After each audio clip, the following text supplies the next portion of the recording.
Edna Keep with Seven Figure Real Estate Podcast. And today I have with me a guest all the way from Ottawa, Ontario, Alfonso. And I'm sorry, Alfonso, I do not know how to say your last name. How do I say it?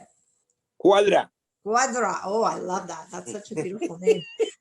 So I had the pleasure of connecting with Alfonso through one of my students actually earlier in the week. And I said, man, I need to get you on my podcast because your story needs to be shared with my audience, including the fact that he's actually, even though he's based in Ottawa, buying quite a lot of properties in Saskatchewan. So I'm always interested to hear how that goes. So Alfonso, welcome to the show.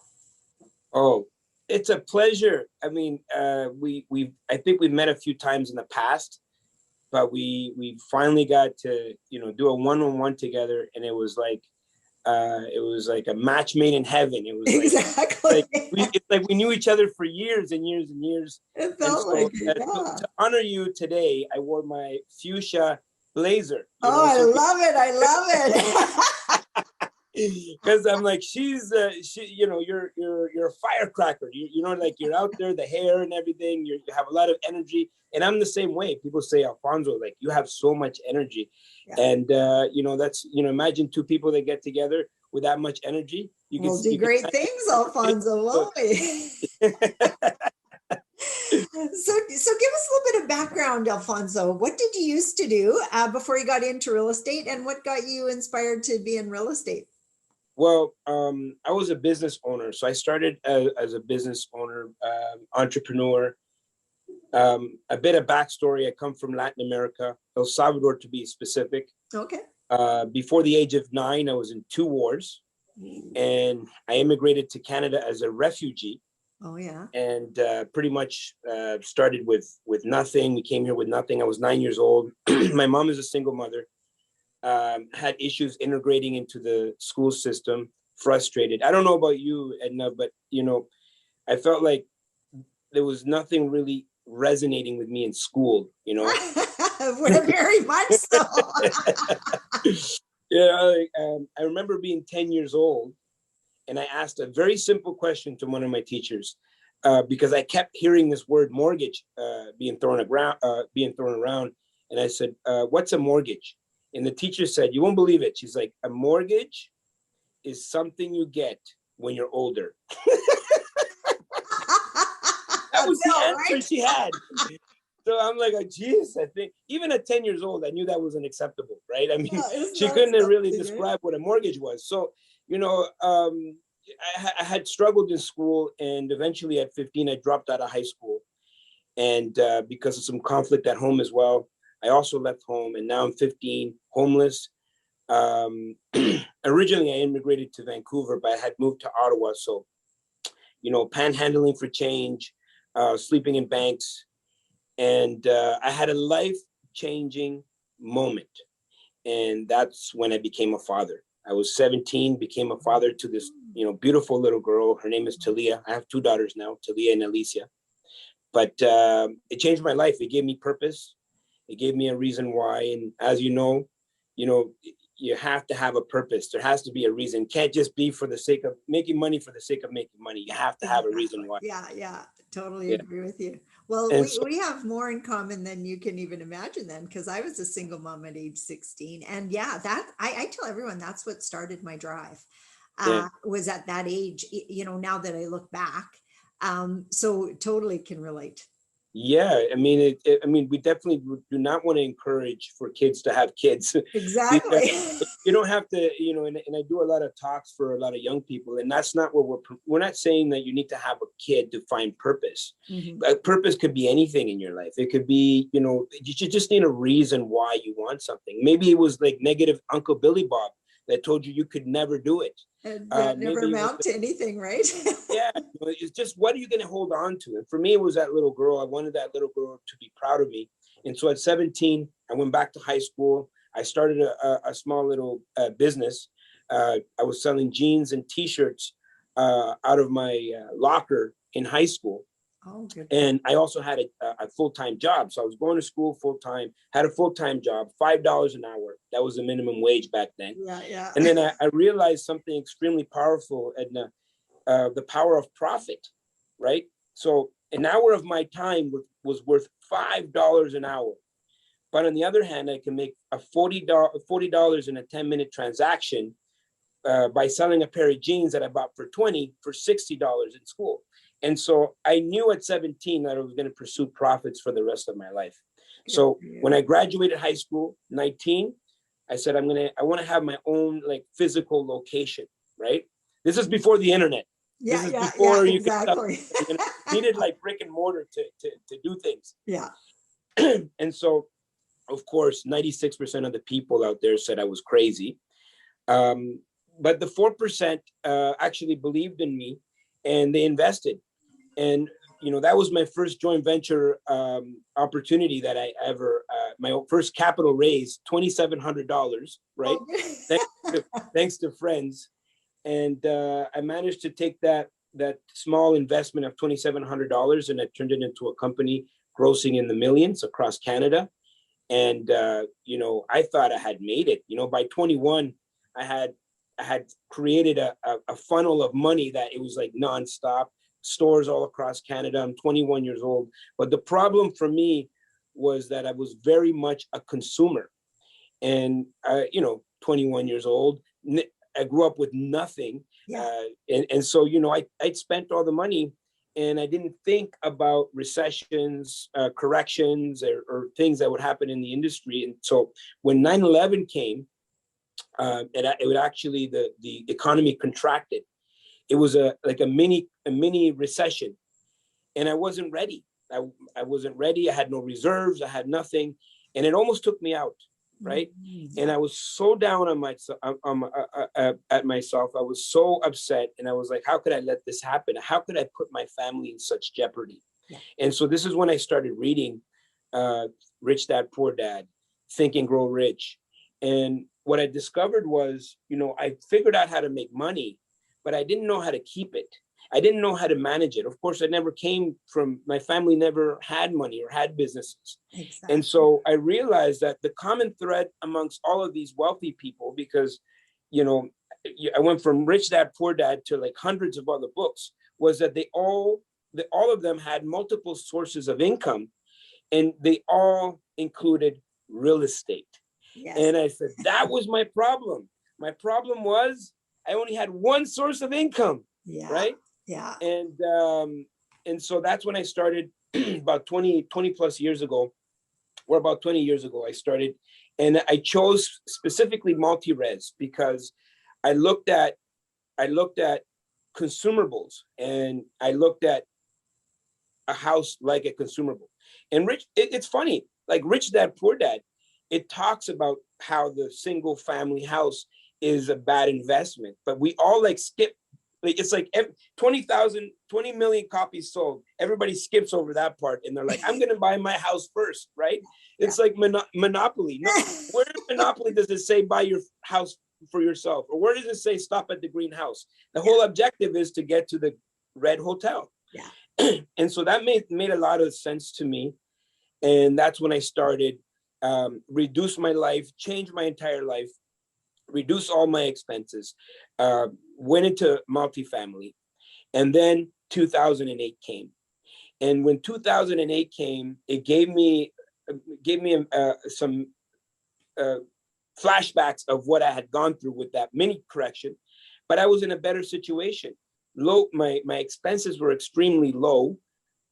And now I was set up to take advantage of all the opportunity. And so if you remember in 2008, for Canada, it was not a real estate crash, but it was a correction for sure. Mm-hmm. But if you remember in 2008, there was no money available. Nobody wanted to lend any money. And so the only people that were lending money were insured mortgages by CMHC. Yeah. And I had a previous mortgage that I did with CMHC that in 2002, 2003. And I said, that's the last time. It was extremely painful. And I said, that's the last time I'm doing that.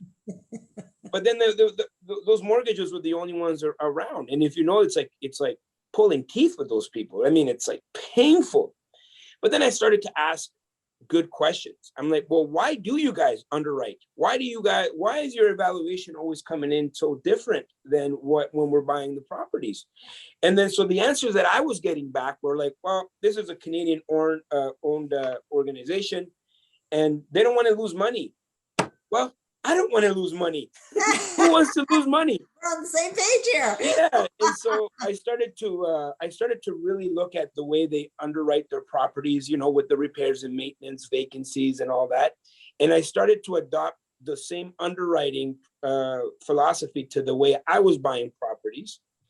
And basically, my idea was like, okay, so if I buy a property in the way CMHC would insure a property, then I know I'm going to build a business that's Armageddon proof.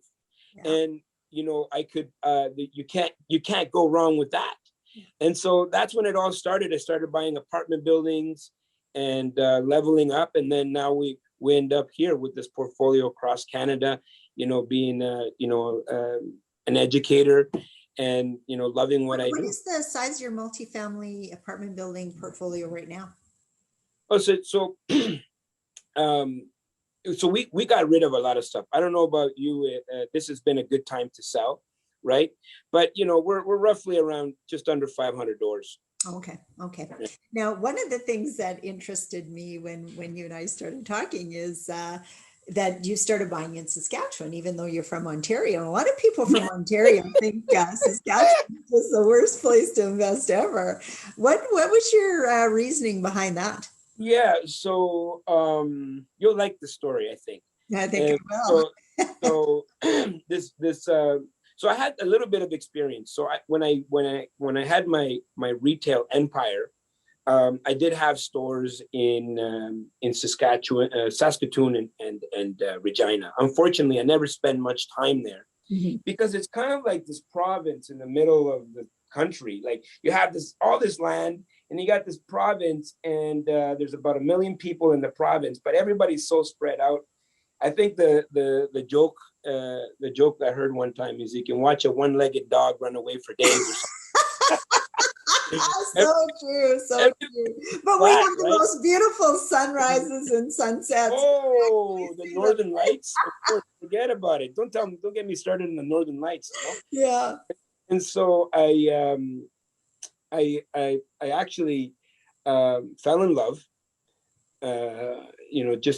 just around maybe a while back with a girl from Saskatoon, right? In Ottawa. I met her here, right? And so we really, we got together, we built a life together, and then we're doing all this real estate stuff, and then she's like, hey. And we kept going back there, right? Because the family, she's from Kindersley, and so I'm like, oh, let's look at, because I have an addiction. Yeah. Right? And maybe you're the same. Like I could be in Timbuktu, corner of the world, China, and I'm looking at real estate. I want to see what's the real estate doing. Yeah. And then first of all, I love the people. Yes. The people are warm, kind, beautiful people. Not to say that people aren't like that generally in Canada, but there's something special about the way people are in Saskatchewan that I think it's very unique to the rest of the country. And so I started to fall in love with the province. I started to fall in love with the real estate there. I saw that the inventory was really healthy compared to the rest of the country. Even though things are kind of spread out a little bit, but you can find really decent people and people to support the things that you're doing. So I started to buy there.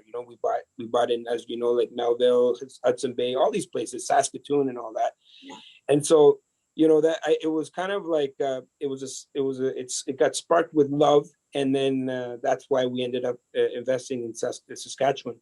That is so exciting. And what was really cool for me is Alfonso owns a 36 unit in Hudson Bay, Saskatchewan, which is where my brother and sister live, like my sister's. Moose capital of the world. Yes, and Moose sledding capital and of the world. fishing and all kinds of stuff, you Yeah, know. yeah. My husband actually goes sledding up there 2, 3 times a year. And one of my students was looking at that property because I remember analyzing Yeah. it with them, and we're scared away because it was it was 36 units. You said it was about 50% vacant or something I like know it was about 30% that. vacant. About 30% vacant. It was Yeah, high. 30% vacant. And, you know, it definitely would scare a lot of people, right? When I looked at, so I never knew where Hudson Bay, Saskatchewan was, right? Like I had no clue what it was. I'm still looking for the bay, by the way. I've been there a few times.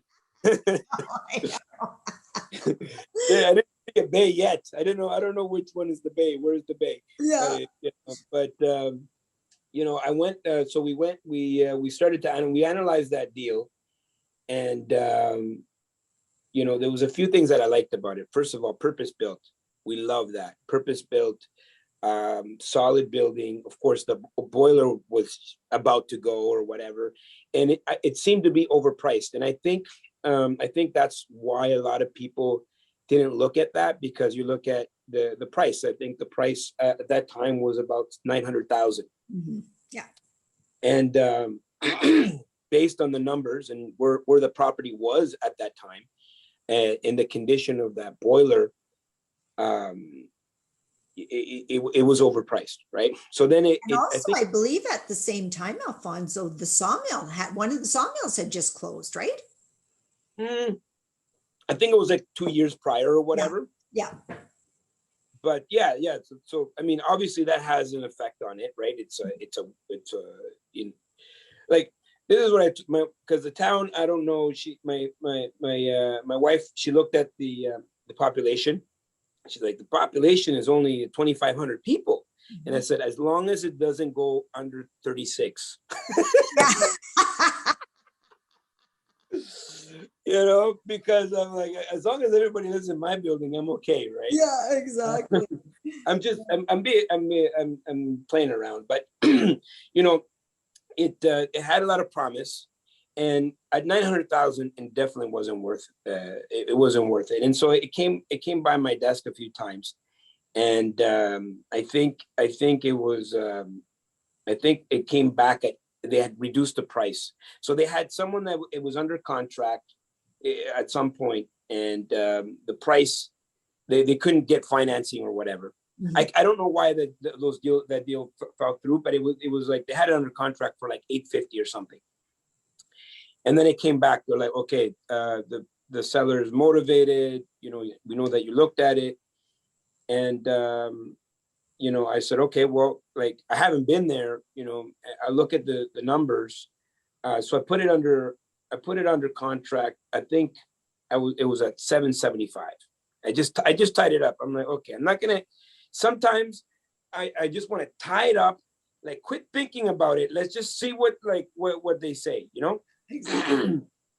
So I flew down there, and I saw the condition, and I know why it wasn't selling. Number one, it's going to be hard to get financing. You know, when you're showing a 30% vacancy, it's there's there's going to be so many challenges. Mm-hmm. That boiler was on its last legs. I would say it was like that boiler was just hanging on by a thread. You know, so I'm like, that boiler is going to go. So a lot of things are going to scare people, but a boiler is only $30,000. Exactly. It's not the end of the world. You know what I mean? You include that into your purchase price. Yeah. So I did some reflection, and I did some research, right? A lot of people don't take the time to do the research that is necessary on the seller, right? I do like forensics. I Google, I go on their Facebook. I'm in the seller's picnics. You know, I'm looking at their family. I'm trying to see if they have, like, what kind of family. Do they have a Facebook? Where do they live? Right. So I looked at the address on the purchase agreement, and I went, like, I'm like, Google Maps, like, went right to his house, I saw where he's living, and I saw I did a proper discovery, right? Yeah. And most people just don't take the time because everybody's so focused on the price. It's not always about the price. It's not always about the price. Yeah. Sometimes the property just can be a headache for someone, and they just want, and maybe if they sold that property, it's going to be even more headaches because they have capital gains. They have to they got to still pay all these taxes, and that's a big headache for a lot of people. Yeah. But after doing all of my reflection, I came back with I think it was 650 purchase price, 90% vendor take back, interest only for the first year at 3% interest, and 4-year deal with an option to renew. Nice, yes. And then what we wanted to do is get in there right away and improve the efficiency of the property. And the way I ran my numbers at okay, what if this goes to 50% vacant? And at 50%, I was still getting a 7% cash on cash return, right? Awesome, yeah. And here's a big thing: no personal guarantee. Exactly. Right.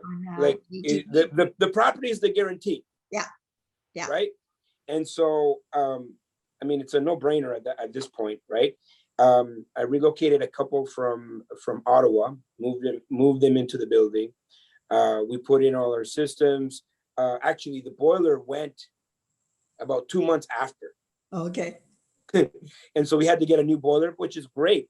People had better. It was more efficient, and it worked out great. We knew the boiler was going to go, but it actually went. And now I think we got the property about 20% vacancy, and we're improving little bit by little bit. And you know what? It performs really well. That's awesome. That's such good news. And then recently you just actually put a property under contract, and it especially caught my eye because in conversations with you, I recognized that 2 of my students had been working on that deal. But you know what's funny, Alfonso, is the very first call I got on it, I said, get it under contract. I don't care what price, get it under contract. Well, blah, blah, blah. Well, blah, blah, blah. And I go, well, and I told both of them the same thing, get it under contract, only to find out a couple of weeks later, because I never heard anything back, that Alfonso has it under contract. Yeah. So kind of a funny story, but I got the email as well, like everybody else. And I didn't even, I'm looking for ways to optimize my Hudson Bay property. Yeah. So I have a couple there, and it's close by. That's all I saw. Yeah. The purchase price was okay. It was okay. It's still under contract, so I won't talk about the what I have it under contract for. Exactly. But what I will say is within the first 15 minutes, I'm calling and I'm pushing for an offer.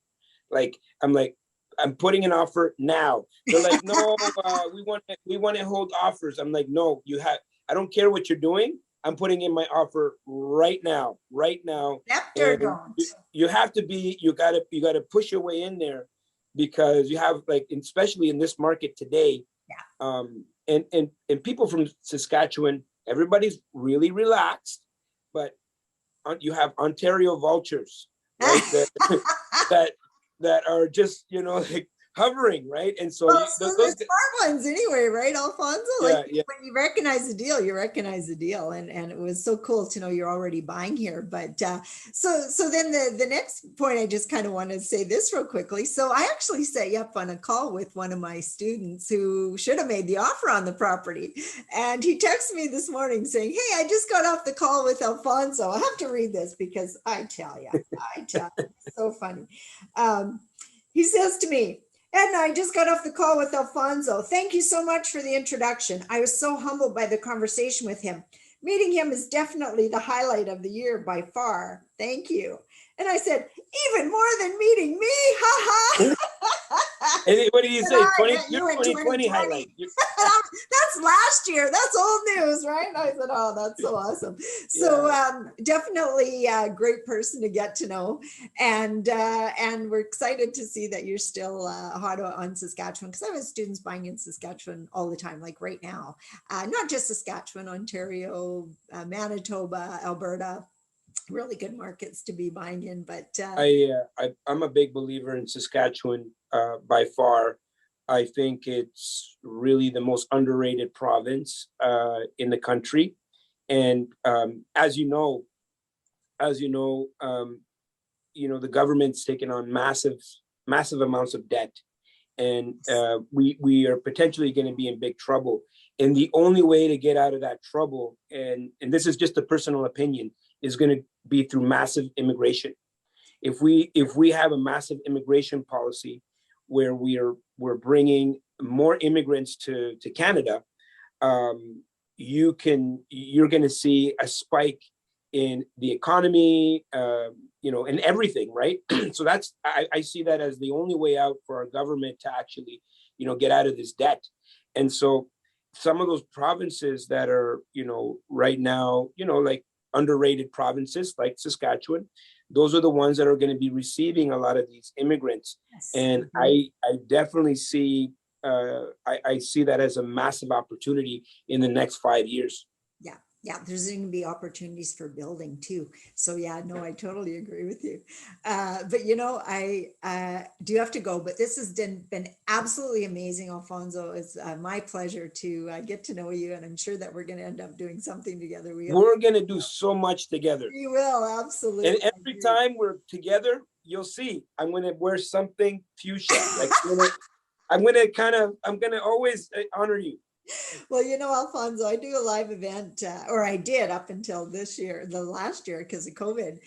So definitely going to put you on my stage and share you with the group, because like I say, it's a real welcome addition. I love to share you with my audience. And so how do people find you if they want to reach out and hear more of your wisdom? Google me. I'm Googleable. Okay, perfect. I have a YouTube channel. They can subscribe. Every day I'm putting out, my objective is to serve, right? Yeah. And, how can I be of service? And the only way that the gift that I have is this, I'm very outspoken and I speak my mind all the time. And I can take a complex subject matter and simplify it so anybody can understand. And so I'm doing daily videos, live videos or content on real estate, not just real estate, business. I'm a business person first. I mean, I was, that's how I started, through traditional business and personal development and sales and public speaking. And, I'm just passionate about all these subject matters, and it just it just spews out. This is why the second they created YouTube, I'm like, perfect. I have about 600 videos on there. And it fits, right? And I think, Alfonso, part of that, and this is back to the beginning of our conversation, is a lot of people don't do well in school, and they beat themselves up for the rest of their lives instead of figuring out things like we did, right? I always say my favorite book is Why Do A Students Work for B Students and C Students Work for the Government, right? No, did I say that right? Why do A students work for C students and B students work for the government? Yeah, that's it. And the reason I love that book is I was a C student my whole life. Like, it just was not my forte. But one of my teachers one time, I said to him, "Did you ever think I would end up this successful?" Because I remember passing his class with a 50, social studies, right? I was like, I hated that crap. Yeah. And, he said to me, he says, "You did better than me. You did better than me." Did I? He says, "You know what, Edna?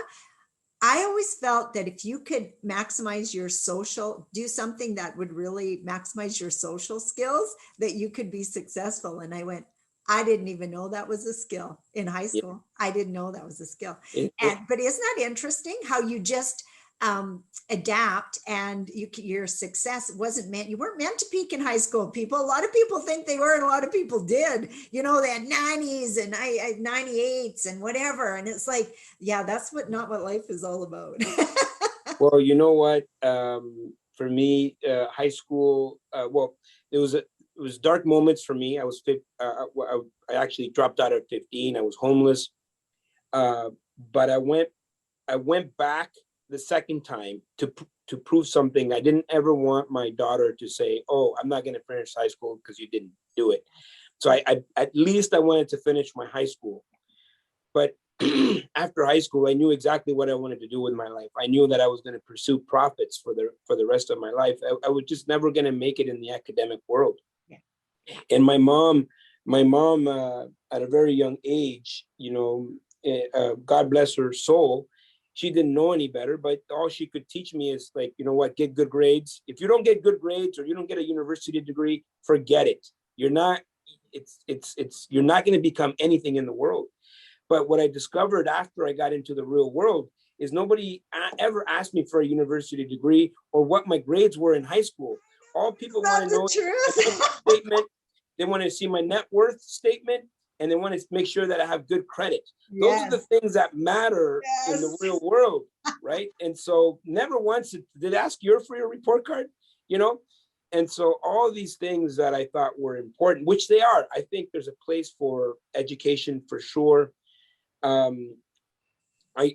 recently in 2017, I launched a youth foundation, the Quadra Youth Foundation, and we're teaching financial literacy to young people, because I think those are important skills that are going to help young people in the future, right? Oh, I agree. Yes, that's Sales, awesome. learning, showing them how to sell, showing them how to stand up in front of a group of people and present your idea. How to start a business, what's a mortgage, all of these, it seems so simple for us as adults, but only if you had those skills as a young person. Imagine how you could, stop all this time wasting. And, like you see these young people, they take a year off. What year off? What do you take? This is the time where you have the energy. This is where you want to execute everything. And make your money and like work on your skills. So in your late 20s, you can take a year off, So anyways, I'm a big believer in that financial literacy. And that's why I do what I do. Yeah, absolutely. Me too. I totally agree with you. And I think my girls are very smart. They do really well in school, but I keep telling them it's not the be all and end all. There's so much more. Yeah. My one girl just graduated, and I got her to get her life insurance license because they said, you learn how to sell life insurance, you'll never be without work, and you'll always have lots of money. So that's where she started. So my oldest is 26.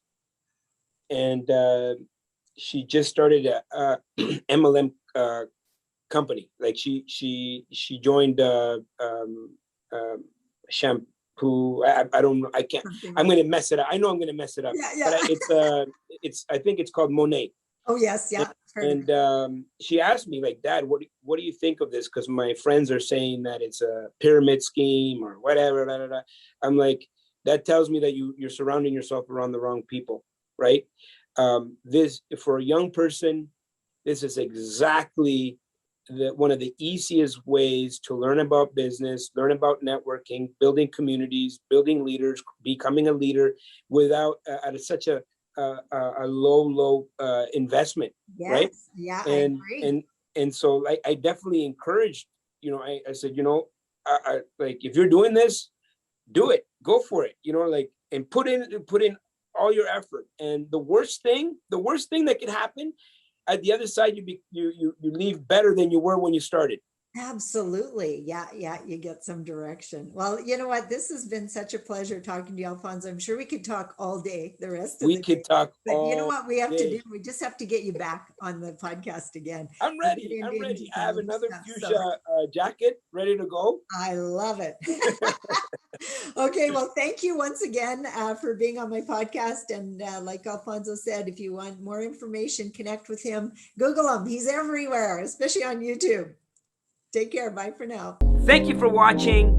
Don't forget to comment down below, subscribe, hit the bell to be notified the next time we're doing a video. And guess what?